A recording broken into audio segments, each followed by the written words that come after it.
Well, welcome along to the Timeform Sporting Life weekend preview. And then there were two, just me and Ben Linfoot left standing. I mean, half-term taking a savage toll on the lineups. I'd like to think we've retained the quality. Is that how you'd see it? Definitely, Dave, yeah. We've lost Matt Brocklebank for a week. He's sunning himself in Turkey. And Kieran Clark jocked off, I'm afraid. Oh, has he been jocked off? Yeah, so no Kieran this week, but at least we've got us two. We've got us two. We might not have the Bet365 Charlie Hall Chase at Wetherby. As we record this on Friday lunchtime, looks like an inspection Saturday morning. If it does take place, it's a four-runner race. It's Brave Man's Game against a Hoy Senior. Sort of low-key renewal.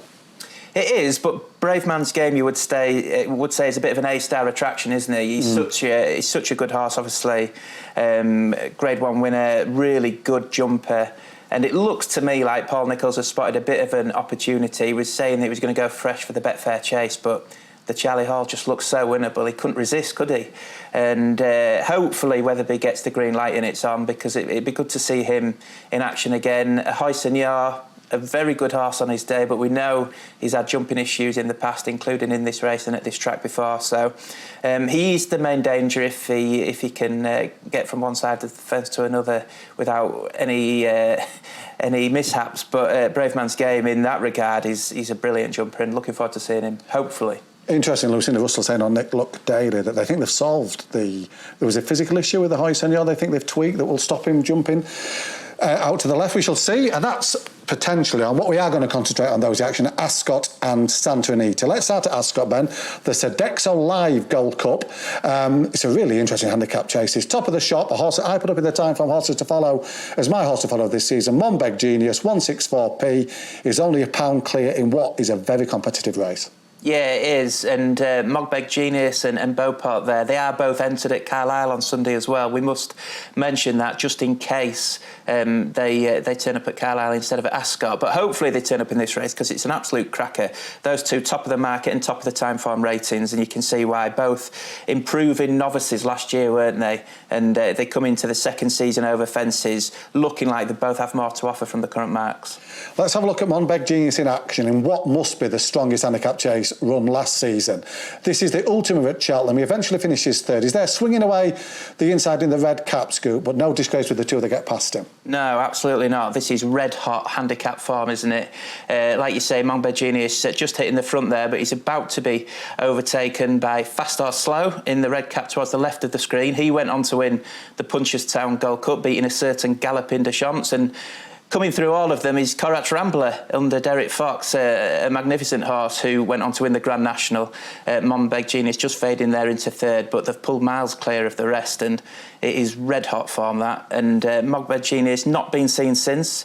He's gone up £7, but like we said, there's plenty of upside with him. He's only 7 years old. His second season over fences, and we do expect more from him this season. I thought it was very significant how strong he was in the market that day. They clearly thought he was going to win that ultimate. He did run a scream of a race. Really excited to see him back in action. Another video clip. We've got Phlegmatique in action at Kempton. You've requested this video clip. Tell us why. Well, he's trained by Dan Skelton, and this performance at Kempton back in February was probably a career highlight. He's in front there. Just makes a mistake here, I think. Yeah, not too fluent. He traded at 1.2 in running on Betfair, and you can see why. He sort of looks home and hosed, doesn't he? But Our Power comes along to nab him after the final fence. It's really good form. They pulled miles clear of the third. Our Power went on to run an OK race in mid-division in the Grand National. But you would think Ascot would suit Phlegmatic, wouldn't you? Because he's very good at Kempton, right-handed, flat track, 3 miles there, and he's got a similar scenario on Saturday. So that was why the clip was requested. He's had wind surgery since then. He's had wind surgery actually before in the past, and he was much better second start after wind surgery. And just with the Dan Skelton yard, not firing on all cylinders just yet, I just wonder if he might come on for this run. Has to be a concern, doesn't it, the Skelton form? It's quite a piece of evidence, an evidence of work that they're not 100% fit and firing at the start of the campaign. Yeah, so we've had a good 6 weeks of the jump season proper, you would say now, haven't we? And there's still not the sort of strike rate you'd expect from the Skelton yard. Selection time. I do think this is the time to catch Beauport, who won that valuable intermediate chase at Carlisle first time out last season. Heavy ground, testing ground's ideal. Go from the front. He's got a great record fresh. He ran well in that Kim Muir for an awful long way before timing late. So it's Beauport for Nigel Twiston-Davies for me, providing he goes to Ascot, not Carlisle. Scoop. Yeah, I get your argument with Beauport. I think first time out could be the time to catch him. The only problem for me was I thought he was short enough in the market. It seems like that's all been factored in. He's disputing favouritism.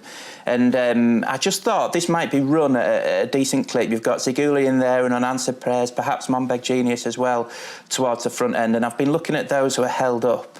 And the one that stood out for me actually was trained by Gavin Cromwell. His only runner in Britain this weekend. We saw how well he did at Cheltenham last weekend when he brought a few over for the showcase meeting. And this horse, Yeah Man, is dead interesting. He's a lightly raced 6-year-old. His best performance was his last one at Down Royal when he was second to a Gordon Elliott horse. And he just seems to be getting to grips with the game. I think it's fascinating that he's bringing him over for this. And he's double-figure prices, and I think that might underestimate him. So I'm going to go with Yeah Man for the informed Gavin Cromwell yard. Yeah, man, for Ben there in the Sodexo Live Gold Cup at Ascot. Now, before we move on to San Trinita, we're going to take a look at the Breeders' Cup Turf. Just a plug for our new podcast series, which launches at 6 p.m. on Sunday, Taking the Reins in association with the Professional Jockeys Association. It's a fascinating insight into the lives and careers of some of the leading riders. And episode 1 is with Tom Marquand, and here's a little sneak preview of what you can expect. When you lose your claim, especially if you lose it fast and young, everybody goes, lost your claim too quick, you're out, you're gone. He's galloped them into submission behind. What a great ride from Tom Marquand on Quickthorn. One of you has a good day, one of you has a bad day. Those are the only times it's hard. And the reality of horse racing is that happens quite a lot. I went into horse racing and was just like, well, this is what I'm going to do. Like, that was it. O'Dea coming away to win the Champion Stakes in the hands of Tom Marquand. I think it will remain the best tactical ride I'll ever give a horse on a race course.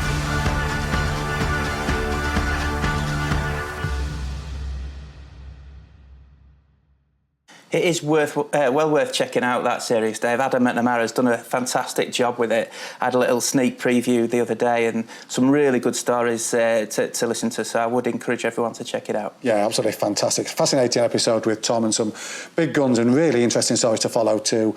So yeah, do please check out Taking the Reins. 6 p.m. on Sunday is the time that premieres. Now, 6 p.m. they won't even be underway, will they? But Santa Anita, the main action on Saturday night. Ben, I want to talk to you about 9:50. It's the Breeders' Cup Turf. Here's the ratings. What a race this is. 143, 142, 141. Motterdaf and Esto, Auguste Rodin.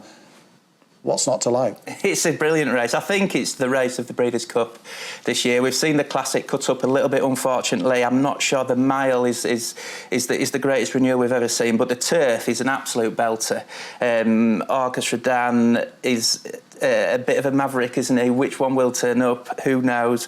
Mosterdaf tops the ratings. He is the most solid option for me, Mosterdaf. When you look, he's such a good traveller, isn't he? He's won out in Saudi, he's won in Meydan. He's had a great season. They found the key to him, keep him fresh. And I think, missing Champions Day was a blessing in disguise with this horse. And he comes in here at the back of 73 days off since he's winning the Juddmonte International. I think the track and trip's perfect for him. So, Mosterdaf, the solid one, but there's so many to talk about in this race. It's a really good renewal. I think with the Mosterdaf, this is perfect, isn't it? As you say, break, quick ground, fresh as paint. This is his last run. He retires to the new Shadwell stud set up in Newmarket afterwards. I'd love to bow out with a victory. Auguste Rodin's probably harder, as you say, to predict. There have been good days, there have been bad days. The one thing he's got, they're going to set this up for him tactically, aren't they? There's a couple that are going to go forward. You expect he's going to sit just behind and try to kick first shortly after they turn in. Yeah, you've got Broome in there and Bolshoi Ballet, you think might be sacrificed in Auguste Rodin's favour. He has got his ground, hasn't he? That's the most important thing for me with him. When he bombed out in the Guineas, when he bombed out in the King George, there was significant cutting the ground on both occasions, particularly at Newmarket. And when he's won well, the ground's been much better. He's such a fluent mover. We've seen that when he won at Epsom, when he won the Irish Champion Stakes. When he has got his conditions, he's a very, very good horse. And he's got his conditions. The one thing with him is the travelling, isn't it? Because we've heard that he doesn't particularly like going on an aeroplane. He's had to, presumably, go on a plane to get over to America. And you know, how he's settled in is going to be vital, because it's the one thing on your mind. Because, like you say, everything else, pace of the race, ground, trip, is perfect for him. Let's talk about King of Steel. He was on that graphic, but a long way down, 137. I think he's got £6 to find with his rivals. Twice behind August Rodin this season. And we were at Ascot 2 weeks ago when he won that Kipco Championship. It was an unbelievable day, memorable moment and really brave performance. But can he back up 2 weeks later? It's going to be tough. It's got to be tough. He had such a hard race at Ascot that day. Had to work hard to come from the rear to beat Via Sistina in what were really gruelling conditions by the time the Champion Stakes was off. 2 weeks between that race and the Breeders' Cup Turf, with recovery time and travelling time factored into it, it's a really tough ask. Like you say, he's got a bit to find anyway, and he's a mile and a half on fast ground. They set up exactly what he wants. I think he's better at 10 furlongs, personally. So he's got a few question marks to answer, but he does bring a high level of form into the race as well, and he's one of 3 or 4 you really find it hard to strike a line through. For all, we are going to strike a line through him because that's your job. because of that race at Ascot. It just seems to come too soon for him. I think Mostadaf will win and win well. Where does your vote go? It's 2 votes for Mostadaf, Dave. I think it's about 11-4 at the time of recording. That looks perfectly fair. I think for the John and Thady Gosden runner, lots of other action, obviously. Santa Anita Saturday night. What else is on your radar?